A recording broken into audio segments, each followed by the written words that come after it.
Zinnia battery, EV battery, EV company, scooty name కూడా EVA.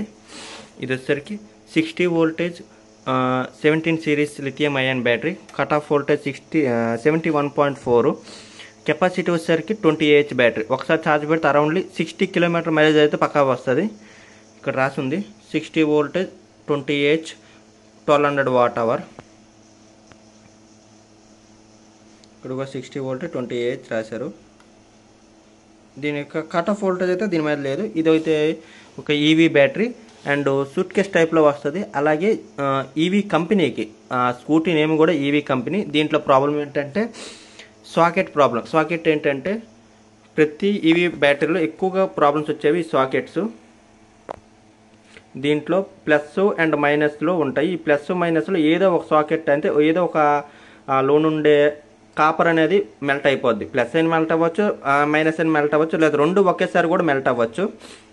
ఇలా melt అవ్వడం వల్ల ఏమవుద్దంటే బండి లో స్పీడ్లో అయితే రన్నింగ్ అవుతుంది, కానీ హై స్పీడ్ ఒకేసారి ఇవ్వగానే టక్కన ఆగిపోతుంటుంది. అంటే జస్ట్ ముందుకెళ్ళి ఆగిపోవడం, కరెంట్ అందించలేక. ఎందుకంటే ఇక్కడ షార్ట్ సర్క్యూట్ అనేది అవ్వడం వల్ల ప్లగ్ అండ్ సాకెట్ రెండు ఒక్కోసారి కాలిపోతాయి. అంటే ఎక్కువ శాతం బ్యాటరీలో ఎక్కువ అంటే 100%, 100 బ్యాటరీలు 95 బ్యాటరీలు అరౌండ్ 80 బ్యాటరీలే కాలిపోతాయి. ఆ తర్వాత ప్లగ్లు కూడా కొనుక్కోవాలి. ఈ బ్యాటరీలో వచ్చేసరికి సాకెట్ కాలిపోయింది. చూసారా, ఒక సైడ్ మాత్రమే కాపర్ ఉన్నది, రెండో సైడ్ అయితే లేదు. మనమైతే ఈ బ్యాటరీలో సాకెట్ అయితే చేంజ్ చేద్దాం. దీంట్లో ఒక బ్యాటరీ యొక్క ఇండికేటర్ని కూడా చూసుకుందాం. హాల్ సైట్ 100% ఫుల్ అయింది ఉన్నది. రెడ్ గ్రీన్ అంటే ఇందులో 20% అండ్ 40 అండ్ 60 అండ్ 80 అండ్ 100% అయితే ఉన్నాయి.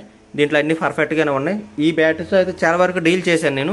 దీంట్లో మెయిన్ ప్రాబ్లం వచ్చేసరికి ఎవరైనా రిపేర్ చేసుకోవాలన్నా లేదంటే ఓపెన్ చేసి చూసుకోవాలన్నా వెరీ కేర్ఫుల్గా ఉండాలి. ఇందులో ఓపెన్ టైప్ బిఎంఎస్ ఉంటుంది. బిఎంఎస్ మీద ఎటువంటి స్క్రూ డ్రైవర్ కానీ, అలాగే ఐరన్ ముట్టలు కానీ, ఈవెన్ కాపరమైన ఏవైనా ఎలక్ట్రానిక్స్ సంబంధించిన కండక్టర్స్ టైపు ఐటమ్స్ ఏవి కూడా బిఎంఎస్ మీద ఎట్టి పరిస్థితుల్లో పడకూడదు. పడిందంటే విత్ ఇన్ సెకండ్లో బిఎంఎస్ ఫెయిల్ అయిపోయిన తర్వాత ఈ బిఎంఎస్ మళ్ళీ దొరకదు.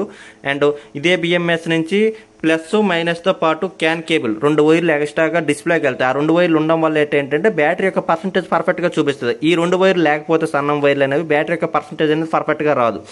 అందుకు బిఎంఎస్ ఓపెన్ చేసేటప్పుడు జాగ్రత్తగా ఓపెన్ చేసుకోవాలి.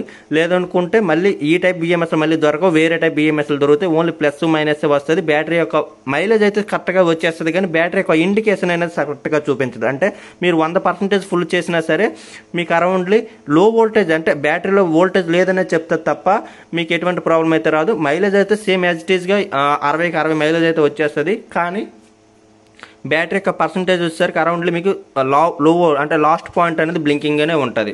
అందుకు బిఎంఎస్ ఓపెన్ చేసేటప్పుడు చాలా కేర్ఫుల్గా అయితే ఓపెన్ చేసుకోండి. దీని యొక్క చెకోరీ సాకెట్ ఇది same as it is copper 2 సైడ్లు కూడా పర్ఫెక్ట్గా ఉన్నది. చూసారా, ఆ టైప్లో అయితే దీంట్లో అయితే లేదు. ఓకే, దీని అయితే చేంజ్ చేద్దాం. అలాగే దీనిలో ఉండే ఐటమ్స్ ఎలా ఉన్నాయని కూడా చూద్దాం. బ్యాటరీ అయితే ఓపెన్ చేసుకున్నాం. బ్యాటరీ ఓపెన్ చేసుకున్న తర్వాత లోనుండే బిఎంఎస్ ఓపెన్ పాయింట్ ఇది. నేను ఆల్రెడీ సాకెట్ అయితే డిస్పాల్ చేశాను.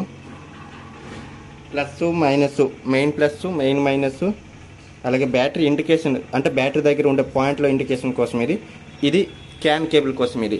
ఓకేనా, ఇవన్నీ కూడా వెరీ కేర్ఫుల్గా పెట్టుకోవాలి, కేర్ఫుల్గా చూసుకోవాలి. ఈ ఐటమ్ మీద ఒక్క రవ్వ కూడా ఏ చిన్న ఐరన్ మెటల్ కానీ అంటే కండక్టర్ టైప్ ఏ మెటీరియల్ కూడా దీని మీద పడకూడదు.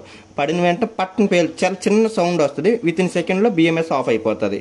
ఓకేనా, వెరీ కేర్ఫుల్గా ఉండాలి. సాకెట్ కూడా చూడండి. సాకెట్ అయితే రిమూవ్ చేస్తాను. ఇది మెయిన్ మైనస్, అలాగే ఇది మెయిన్ ప్లస్, తర్వాత ఇంకా 2 ఉన్నాయి. ఒకటి వచ్చేసరికి బ్యాటరీ ఇండికేషన్ కోసం, ఒకటి వచ్చేసరికి క్యాన్ కేబుల్ కోసం. ఓకేనా, ఇందులో వచ్చేసరికి సాకెట్ అయితే చేంజ్ చేద్దాం. బ్యాటరీ అయితే సైడ్కి పెట్టేద్దాం. ఆల్మోస్ట్ సాకెట్ అయితే రెడీ అయిపోయింది. బ్యాక్ సైడ్ గమ్ అయితే ఉంటుంది, చాలా హార్డ్గా ఉంటుంది. తీసేటప్పుడు కొంచెం జాగ్రత్తగా కేర్ఫుల్గా తీసుకోవాలి. ప్లస్ ఎట్ సైడ్ తీస్తున్నాం, మైనస్ ఎట్ సైడ్ తీస్తున్నాం, క్యాన్ కేబుల్ వైర్లు ఎట్ సైడ్ తీస్తున్నామని వెరీ కేర్ఫుల్గా చూసుకోవాలి. పొరపాటున ఏవి కూడా చేంజ్ అవ్వకూడదు. చేంజ్ అయితే మళ్ళీ బ్యాటరీ అయితే ఆన్ అవ్వడం కొద్దిగా కష్టంగా ఉంటుంది, లేదా బ్యాటరీ పర్సంటేజ్ చూపించడం కొద్దిగా కష్టంగా ఉంటుంది. ఓకేనా, తీసుకునేటప్పుడు ఏ విధంగా తీసుకుంటున్నారో కేర్ఫుల్గా చూసుకోవాలి. పెట్టేటప్పుడు కూడా ఏ విధంగా పెడుతున్నారో కూడా కేర్ఫుల్గా చూసుకోవాలి. ఆల్మోస్ట్ రెడీ అయిపోయింది. క్యాప్ అయితే ఇన్స్టాల్ చేసి అయితే వీడైతే కంప్లీట్ చేసేద్దాం. బ్యాటరీ టోటల్గా రెడీ అయిపోయింది. సాకెట్ కూడా వేస్తాం. పర్సంటేజ్ ఒకసారి చెక్ చేసుకున్నాం ఏ విధంగా ఉన్నదో. ఫస్ట్ ఏ విధంగా ఉన్నదో అదే విధంగా ఆల్ పాయింట్లో తెలిగాయి. బ్యాటరీ వోల్టేజ్ కూడా చెక్ చేద్దాం. 69 వోల్టేజ్ వస్తుంది. బ్యాటరీ యొక్క వోల్టేజ్ వచ్చేసరికి 71.4. బట్ ఒక మీన్ 1 వోల్ట్ అయితే తక్కువ ఉంది, ఛార్జింగ్ పెడితే ఛార్జింగ్ తీసుకుంటుంది. మరొక ఓన్లీ 20 మినిట్స్ అరౌండ్ 50 మినిట్స్ వరకు అయితే ఛార్జింగ్ తీసుకుంటుంది, ఇంకా ఫుల్ గోల్ లేదు. ఓకే, బ్యాటరీ ఆల్మోస్ట్ అయితే కంప్లీట్ అయిపోయింది. ఓకే ఫ్రెండ్స్, వీడియో నచ్చితే లైక్ చేయండి, షేర్ చేయండి, సబ్స్క్రైబ్ చేయడం మాత్రం మర్చిపోకండి. బాయ్ ఫ్రెండ్స్, నెక్స్ట్ వీడియోలో మళ్ళీ కలుద్దాం.